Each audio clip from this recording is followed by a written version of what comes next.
आप सभी को प्रभु में मेरा सलाम, जय मसीह की।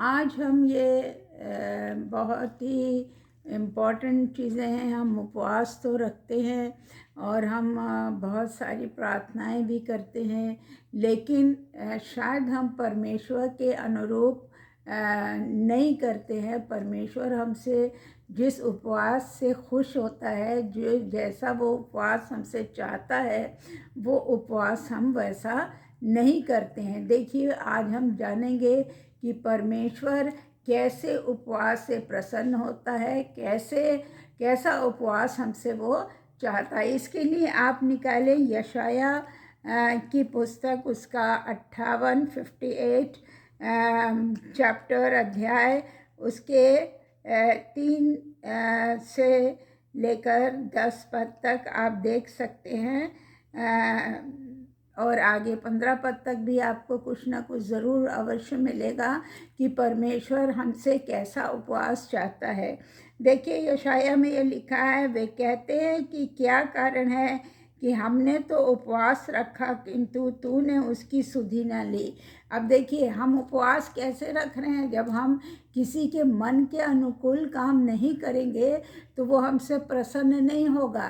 तो हम जो है उपवास रखते हैं, लड़ाई झगड़े करते हैं, बुराइयां करते हैं, हम एक दूसरे की आलोचना करते हैं। परमेश्वर ये सबको पसंद नहीं करता। और परमेश्वर कहता है कि जब तुमको उत्तर नहीं मिलता है तो तुम कंप्लेन करते हो, तुम कहते हो कि हमने बहुत प्रार्थना की, हमने बहुत उपवास रखा, लेकिन हमारे प्रश्नों का उत्तर, हमारी जो मांग थी वो हमको परमेश्वर से पूरी नहीं हुई। तो परमेश्वर का वचन ये बता रहा है, देखिए, कि तूने इसकी सुधि नहीं ली, हमने दुख उठाया परंतु तूने कुछ ध्यान नहीं दिया।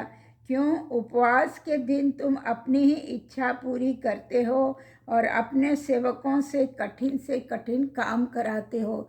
जिन सेवकों को हम कार्य करने के लिए रखते हैं, जो हमारी सेवा करते हैं, हम उनसे अधिक से अधिक कठिन से कठिन काम करवाने की कोशिश करते हैं उपवास के भी दिनों में। तो परमेश्वर ऐसे उपवास से बिल्कुल भी प्रसन्न नहीं होता। अगर हम उसका 4 पद पढ़ें तो वहाँ भी इसी प्रकार से लिखा है, सुनो, तुम्हारा उपवास का फल ये होता है कि तुम आपस में लड़ते झगड़ते और दुष्टता से घूंसे मारते हो। मतलब उपवास हम रखे हैं, हम खाना नहीं खा रहे हैं, हम जल का सेवन नहीं कर रहे हैं, और हम अपना मुंह लटकाए हुए हैं कि भाई हम उपवास रखे हैं, लेकिन फिर भी हमारा जो अंदर है, हमारा जो हृदय है ना, उसमें हम लोगों से मुख से भी लड़ाई झगड़े करते हैं, मन से भी हम उनको अपशब्द हमारे मन में उनके लिए बसा रहता है। हम दूसरों की आलोचनाएं करते हैं, हम दूसरों को घूंसा मारने का मतलब उसे कष्ट देने का हम प्रयास करते हैं, और हम सोचते हैं कि हमने तो बहुत अच्छा उपवास किया है। तो उपवास का मतलब ये नहीं होता। उपवास का मतलब होता है कि हम अपने मन से, अपने बुद्धि से, अपनी समझ से परमेश्वर के सामने इस तरह से दीन और नम्र होके आए कि हमसे कोई ऐसी गलती ना हो जिसे प्रभु हमारी प्रार्थनाओं को स्वीकार ना करे। अगर हम इसमें आगे लिखा है, जैसे उपवास तुम आजकल रखते हो उससे तुम्हारी प्रार्थना ऊपर नहीं जाती। और हमारी प्रार्थना क्यों नहीं सुनी जाती? क्योंकि हम उपवास शुद्ध मन से नहीं रखते। हमारे मनों में जो बुराइयां हैं, हमारे मनों में तो पाप है, हमारे मनों में तो दूसरों के प्रति दुश्मनी है, हमारे मनों में तो दूसरे के लिए आलोचनाएं भरी हुई हैं।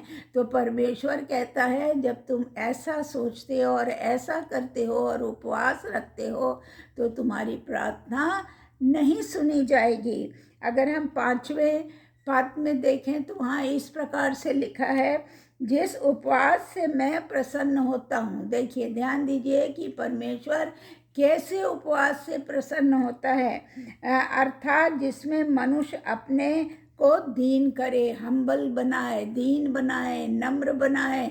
अगर उसको कोई दो शब्द कुछ बोल भी रहा है तो वो उसका उत्तर ना दे, बल्कि उसके लिए वो प्रार्थना करे, और जिससे मनुष्य अपने को दीन करे। और क्या तुम इस प्रकार से करते हो? क्या सिर को झाऊ के समान झुकाने, अपने नीचे टाट बिछाने और राख फैलाने ही को तुम उपवास कहते हो?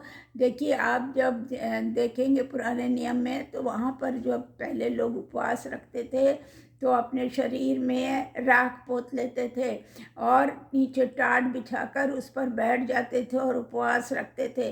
तो परमेश्वर कह रहा है कि क्या तुम इस तरह जो करते हो, क्या ये उपवास है? यहोवा को प्रसन्न करने का दिन कहते हो। और तुम कहते हो कि भैया मैं जो उपवास रखता हूँ, मैं जो प्रार्थना कर रहा हूँ उपवास के दिनों में, उससे मैं परमेश्वर को प्रसन्न करा। जी नहीं, आप प्रसन्न नहीं कर रहे हैं, क्योंकि आप तो धोखा देने का काम कर रहे हैं, क्योंकि आप नम्र और दीन नहीं हैं। आपके मन में तो तमाम बुराइयां भरी हुई हैं, और हम उपवास रख रहे हैं, खाना नहीं खा रहे, पानी नहीं पी रहे, और हम सोच रहे हैं कि हम बहुत उपवासी हैं। सो परमेश्वर ऐसे उपवास को कभी भी स्वीकार नहीं करते हैं। अगर आप छठे पद में जाएं तो वहाँ इस प्रकार से दिया है, जिस उपवास से मैं प्रसन्न होता हूँ, क्या वो ये नहीं कि अन्याय से बनाए हुए दासों और अंधेर सहने वालों का जुआ तोड़कर उनको छुड़ा लेना और सब जुओं को टुकड़े टुकड़े कर देना। मतलब कि जो अन्याय किसी पर हो रहा और हम देख रहे हैं, तो हम अगर उसको देख रहे हैं और उसके प्रति आवाज़ नहीं उठा रहे हैं, हम परमेश्वर के सामने एकदम सोच रहे हैं हम बड़े उपवासी हैं और हम उसके दुख को भी देख रहे हैं, लेकिन हम उसकी सहायता नहीं कर रहे, तो परमेश्वर ऐसे उपवास से भी प्रसन्न नहीं होता। 7वें पद में अगर आप चाहें तो वहाँ पर स्पष्ट लिखा है, क्या ये नहीं कि अपनी रोटी भूखों को बांट देना। मतलब हम उपवास करते हैं, ठीक उतने दिन का आपका खाना बचा, आपने 2 दिन, 5 दिन, 10 दिन, 40 दिन, जितना दिन भी आपने उपवास रखा, आपका जो भोजन बच रहा है, क्या आपने उस भोजन को अनाथ लोगों को दिया है? अनाथों को क्या आपने उसको बांटा है? और मारे मारे फिरते हुओं को अपने घर पर ले आना। मतलब घर पर ले आने से मतलब उनकी मदद करना है। किसी को मांग कर, देख कर वस्त्र पहनाया और अपने जाति भाइयों को अपने को नहीं छिपाना। मतलब ये नहीं, बहुत से ऐसा होता ना, जब देखते हैं कि अरे ये आ रहा है, ये ज़रूर कुछ मांगेगा, ये तो गरीब है, ज़रूर कुछ ना कुछ बोलेगा, ज़रूर इसकी कोई आवश्यकता होगी इसलिए आया। तो हम में से बहुत सारे ऐसे लोग हैं जो छिप जाते हैं, कह दो नहीं है वो घर में, कह देते हैं कि बोल दो कि अभी वो आपसे मिल नहीं सकते हैं। तो और हम उपवास भी रखे हैं और हम इस तरह के कृत्य भी कर रहे हैं, तो परमेश्वर ऐसे उपवास से बिल्कुल भी प्रसन्न नहीं होता।